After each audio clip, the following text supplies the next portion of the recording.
एक ना एक दिन तो मिलेगा। और ये ग्रेटर त्रिपुरा लैंड हिंदुस्तान का कॉन्स्टिट्यूशन का बाहर का डिमांड नहीं है, ये डिमांड हमारे दिल के अंदर है, क्योंकि हमको लगता है कि हमारा ही राज्य में हमको अपने भाषा में एग्जाम्स लिखना नहीं दिया जाता है, हमारे राज्य में हमारा बेइज्जती होता है, हमारे राज्य में हमें गरीब रखा जाता है, तो ये डिमांड रहेगा।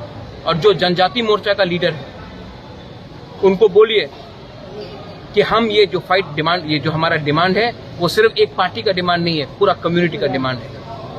महाराज एक र्यूमर है हाँ। कि नौथा बीजेपी के साथ जाने वाले हैं, ऐसा कुछ है? अगर र्यूमर है तो र्यूमर को सच बनाओ, हमारा डिमांड को पूरा करो, हम जाएंगे। अगर नहीं करोगे तो हम देखेंगे। कुछ लीडर बीजेपी में ज्वाइन किया। अरे जाने दो ना, पैसे के लिए किया। मैंने कल बात किया, जो गए थे मैंने कल बात किया, बोला बुबागरा मैं आपको बहुत प्यार करता हूँ लेकिन मेरा मजबूरी है, तो जाओ, मजबूरी से जाओ।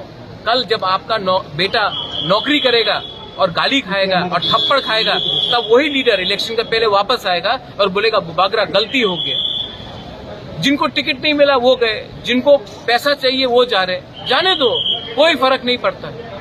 हम अपना लोगों को धोखा नहीं देंगे विदाउट कंडीशन। मैं नहीं जाने वाला। और मैंने उस दिन सुना मंच में शुक्ला बैठा है, मंच में आईपीएफटी का लीडर बैठा है और बीजेपी का स्टेट प्रेसिडेंट बोल रहा है त्रिपुरा लैंड नहीं मिलेगा।